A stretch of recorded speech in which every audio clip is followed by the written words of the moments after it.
한 비문은 이제 아람어 비문이에요. 아람어.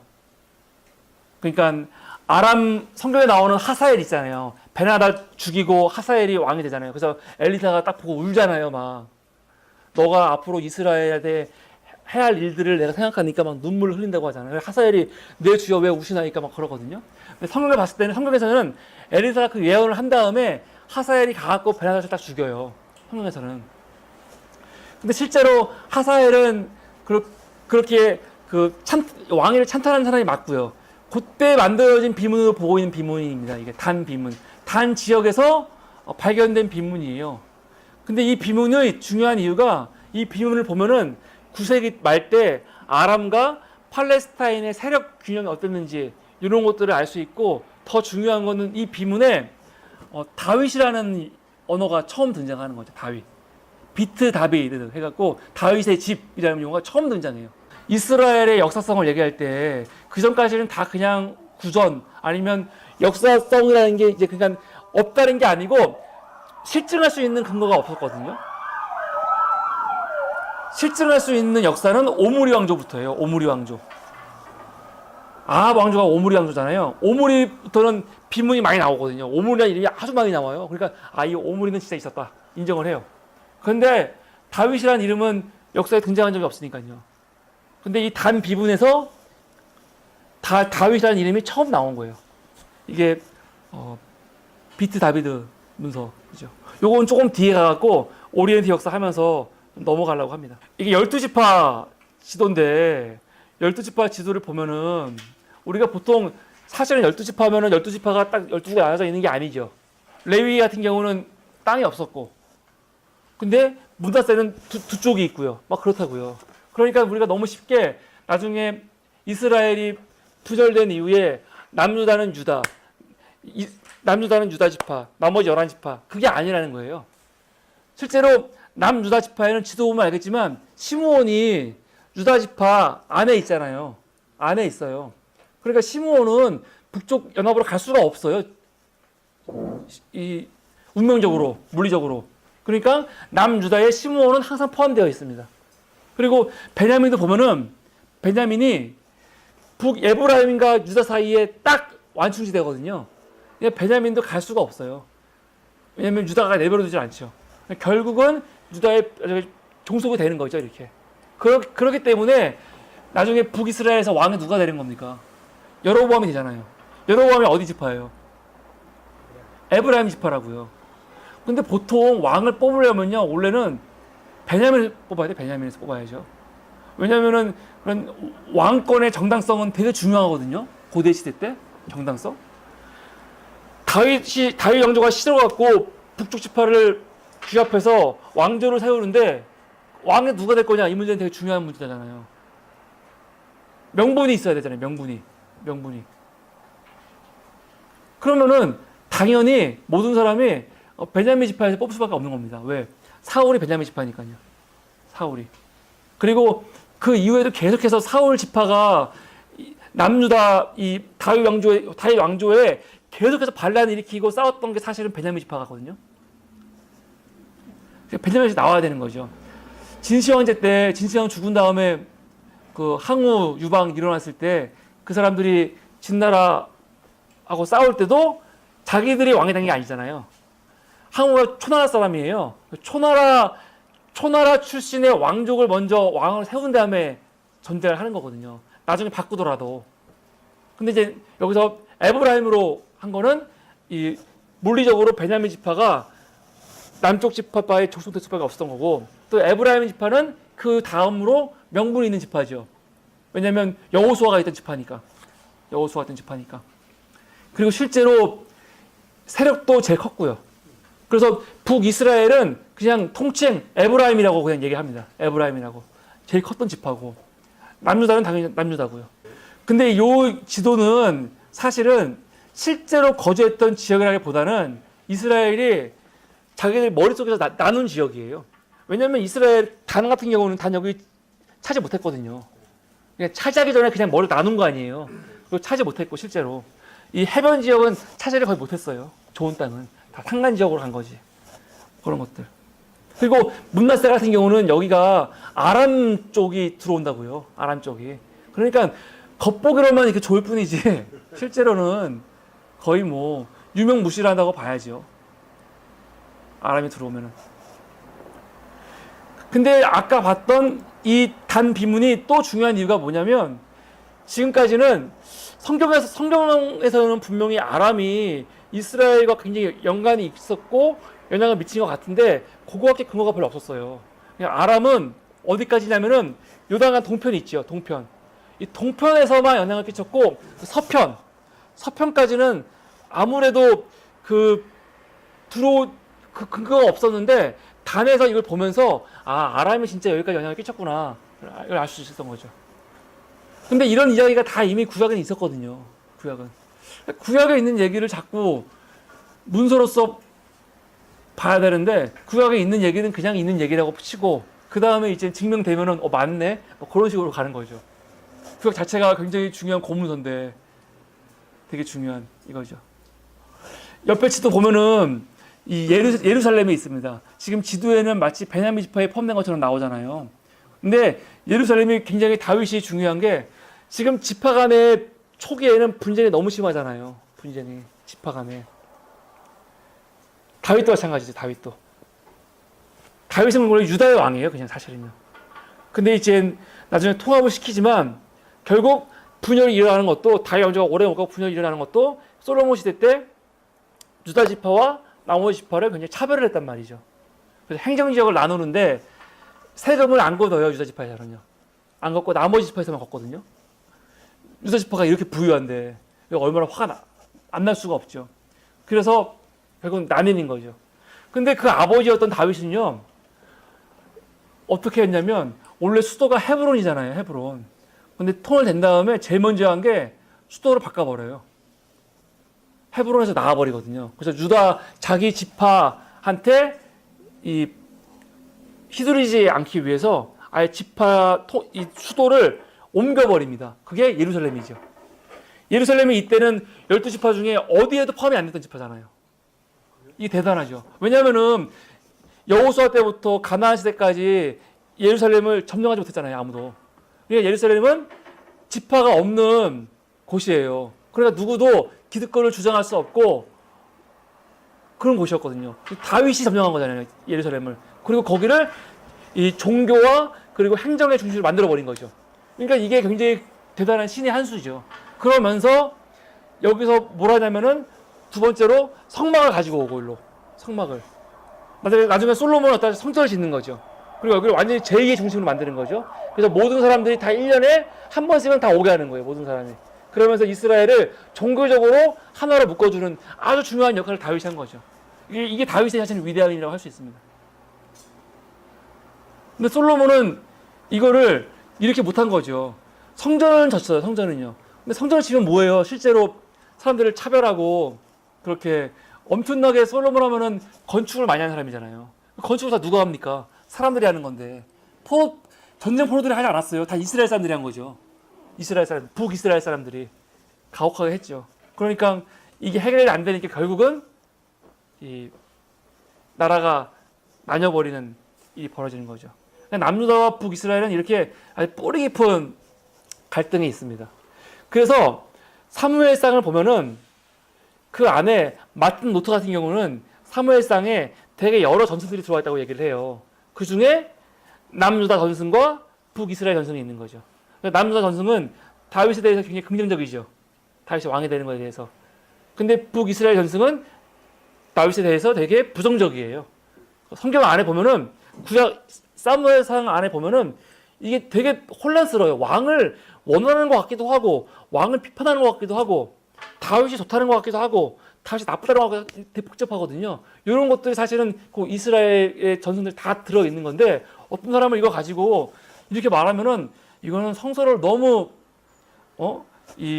뭐라고 할까 신성하지 못하게 보는 것 같다. 그런데 저는 그렇게 보지 않습니다. 오히려 당시에 지파들의 갈등과 그 지파들의 그런 갖고 있었던 이런 실제 역사적 상황들이 더 잘 들어가 있는 거죠. 그게 반영되어 있는 겁니다. 그 자체가 이미. 그러니까 이거 좀 앞뒤가 안 맞아 그게 아니라 이 복잡한 지파 12지파 연합체에서 왕정으로 넘어가던 시대의 그 갈등과 복잡함이 거기 담겨 있는 거죠. 사무엘서에, 열왕기서에. 그렇게 봐야 되지 않을까 생각이 듭니다. 이게 칼데아가 저기 보면 우르 보이시죠? 바벨로니아. 그 우르 지역 근처가 이 칼데아고, 이 칼데아가 이사야서에 보면은 발라단의 아들 바벨론 왕 무로닥 발라단이 히스기야가 병들었다함을 두고 히스기야한테 그가 임을 보내는 이 무로닥 발라단이 갈대아 출신으로서 이 바벨론의 왕이 된 사람이에요. 바벨론의 왕이 된 사람. 그때는 되게 작은 지역이죠. 작은 지역. 그러니까 이게 아람이 중요하다는 얘기를 지금 하는 겁니다. 초기 왕조 때. 근데 아람만큼 또 중요한 지역이 페니키아예요. 페니키아. 베니게라고 성경에서 나오죠. 베니게. 신약에 사도 바울이 베니게 여행한 걸로 이렇게 나옵니다. 페니키아. 페니키아는 한 나라의 이름이 아니고 한 지역의 이름이죠. 전체. 보통 도시로 말하면 비블로스, 베이루트, 시돈, 뭐 티레는 두로로 말하는 겁니다. 두로. 이 지역을 다 페니키아라고 하죠. 항구 도시, 항구 지역이죠. 항구. 그러니까 이 페니키아는 아주 부유해요. 아주 부유합니다. 왜요? 무역을 하니까요. 무역을. 그 밑으로 가면 팔레스타인 그 해안 지역은 항구가 못 들어가는 지역이라고 말씀드렸잖아요. 항구가 못 들어가요, 지리적으로. 근데 그 위쪽은 항구가 너무너무 좋은 지역이죠. 그러니까 이 페니키아하고 무역을 해야지 돈을 벌 수가 있습니다. 아스리아도 페니키아를 점령해서 멸망시키지 않은 이유가, 자치권을 보장한 이유가 너무 부유한 지역이니까 그럼 너희는 그냥 세금만 내라. 그거예요. 마치 중국에게 홍콩 같은 곳이죠. 홍콩. 지금 중국이 홍콩 받았지만 홍콩을 그 자치권을 인정하잖아요. 막 강하게 중국에 그걸 들어가갖고 그렇게 안 하잖아요. 그렇게 하면 안 하는 이유가 뭐냐면 사실은 그 사람들이 뭐 홍콩 사람들의 그거를 뭐 뭐 인권이나 자치권을 인정해 그런 차원이 아니라 홍콩에 얼마나 돈을 많이 법니까? 경제적으로. 그러니까 그냥 놔두는 거예요. 이 경제적 이권이 너무 많으니까. 그런 식으로 페니키아도 경제적으로 굉장히 당시에 부유했던 곳이죠. 두로 같은 경우는 지금 지도에 보면은 내륙의 지역이 있잖아요. 근데 두로는 수도가 두 군데예요.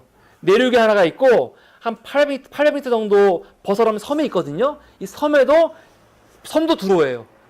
이 두로에서 수도가 두 군데가 있어요. 이렇게. 희한하죠. 그러니까 내륙에도 있고 섬에도 있고. 나중에 알렉산더가 두로가 끝까지 항복을 안 하거든요. 알렉산더가 무서운 사람이에요. 그래서 어떻게 하냐면은 내륙에 있는 도시를 다 부셔버리잖아요. 그리고 그 잔해를 가지고 이 800m의 해양을 메꿔버려요. 그리고 들어가서 다 부셔버리잖아요. 근데 이게 성경에 예언돼 있어요. 되게 희한하게. 그 두로 멸망과 관련된 예를 보면은 이 돌로 뭐 바다를 메꾼다 그런 말씀이 있거든요. 그래서 사람들이 이걸 갖고 야 이건 예언의 성취다 그런 얘기도 많이 하죠. 두로 같은 경우는 그런 식으로. 두로가 천의 요새인 게 점령할 수가 없어요. 바다가 800m가 있는데 뭐 구덤으로 가지 않는 이상은 굉장히 힘든 거죠. 중국이 원나라가 우리나라가 쳐들어왔을 때 고려도 그렇고 강화도로 들어가면은 점령을 못했어요. 강화도 그렇게 넓지 않거든요. 이 사실은. 근데 강화도만 넘어가도 어떻게 할 수가 없었어요. 어떻게. 근데 뭐 두로 같은 경우는 800m 정도 거리면은 이건 어떻게 할 수가 없습니다. 여기서 직접 배를 만들어서 그러지 않는 이상은. 근데 그게 쉬운 일은 아닌 거죠. 근데 그거를 알렉산더는 아예 그냥 초토화를 시켜버린 거죠. 항복을 안 하니까. 대단한 사람이고, 당시 정황을 알 수 있는 게 베나몬의 페니키아 여행이라는 이 일기가 있어요. 이거 우리 교재에 보면은 72페이지에 나옵니다. 베나몬의 페니키아 여행. 이집트 사람입니다. 그 이집트 사람 베나몬이 그런 당시 페니키아를 여행하면서 쓴 일기예요. 일기. 그러면 당시 어떤 정황이 나타나냐면 이집트가 굉장히 국력이 약해져 있다는 거를 알 수가 있고, 또 하나는 페니키아가 경제적으로 얼마나 활발하게 활동하고 있는지 그런 것들을 알 수 있는 거지요. 이거 우리 페니키아, 이거 베나몬 페니키아 우리 발제했나요? 그때? 이거 발제 안 했나요? 아, 이거 한번 읽어보세요. 길지 않습니다. 이거 보면은 당시의 상황, 9세기 때, 그때의 상황을 되게 잘 알 수 있는 게 요 베나몬의 페네키아 여행 안에 담겨 있죠. 이게 우리가 직접 일체 자료를 보는 게 엄청난 힘이에요. 사람들은요. 실제로 본 사람 많지 않다니까요. 그냥 어디서 듣고 와서 아는 척만 하는 거지 실제로 보는 경우가 많지 않아요. 또 자료 찾는 것도 쉽지가 않고. 근데 이 ANT, ETN은 그래서 많이 모아져 있으니까 이걸 보면은 되게 이런 걸 많이 이해할 수가 있습니다.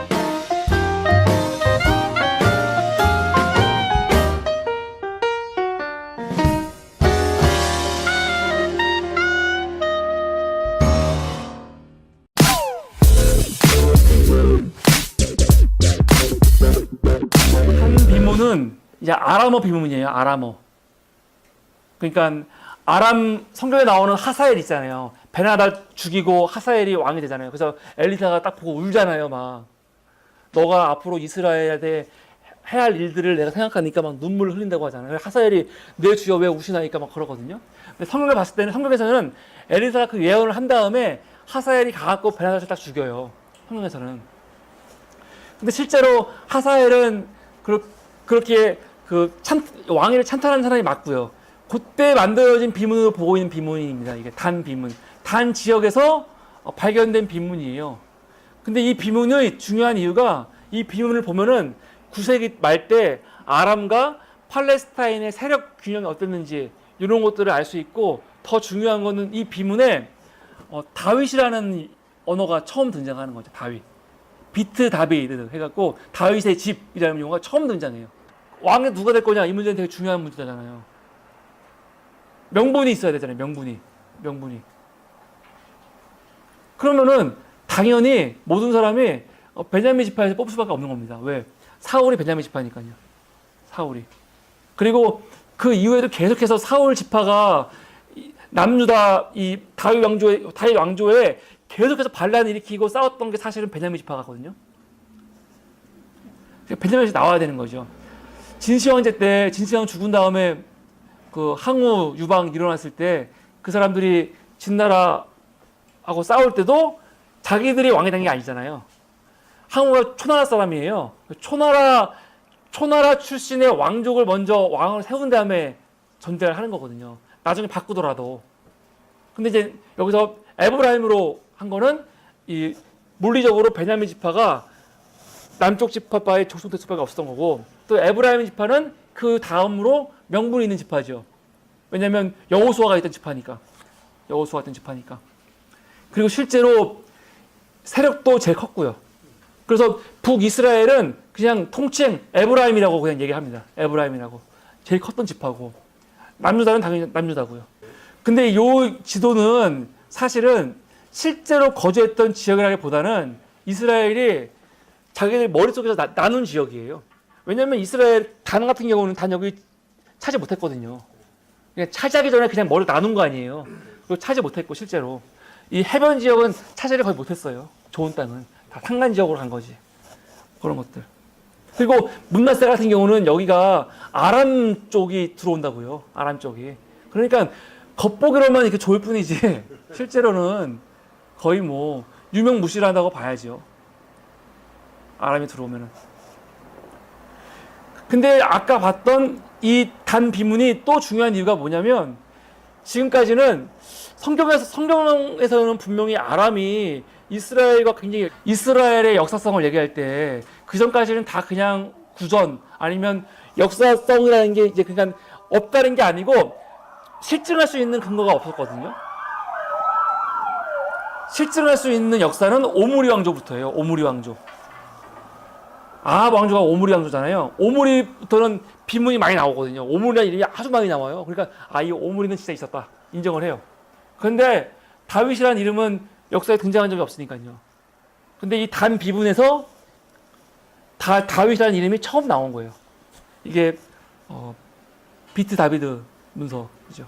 요건 조금 뒤에 가갖고 오리엔트 역사 하면서 넘어가려고 합니다. 이게 12지파 지도인데 12지파 지도를 보면은 우리가 보통 사실은 12지파 하면은 12지파가 딱 12개가 나눠져 있는 게 아니죠. 레위 같은 경우는 땅이 없었고 근데 문다세는 두 쪽이 있고요. 막 그렇다고요. 그러니까 우리가 너무 쉽게 나중에 이스라엘이 부절된 이후에 남유다는 유다, 남유다는 유다 지파, 나머지 11지파. 그게 아니라는 거예요. 실제로 남유다 지파에는 지도 보면 알겠지만 시므온이 유다 지파 안에 있잖아요. 안에 있어요. 그러니까 시므온은 북쪽 연합으로 갈 수가 없어요. 이 운명적으로, 물리적으로. 그러니까 남유다의 시므온은 항상 포함되어 있습니다. 그리고 베냐민도 보면은 베냐민이 북에브라임과 유다 사이에 딱 완충지대거든요. 베냐민도 갈 수가 없어요. 왜냐하면 유다가 내버려두질 않죠. 결국은 유다의 종속이 되는 거죠, 이렇게. 그렇기 때문에 나중에 북이스라엘에서 왕이 누가 되는 겁니까? 여로보암이 되잖아요. 여로보암이 어디 지파예요? 에브라임 지파라고요. 근데 보통 왕을 뽑으려면요, 원래는 베냐민을 뽑아야 돼. 베냐민에서 뽑아야죠. 왜냐면은 그런 왕권의 정당성은 되게 중요하거든요. 고대 시대 때 정당성. 다윗 왕조가 시들어갖고 북쪽 지파를 규합해서 왕조를 세우는데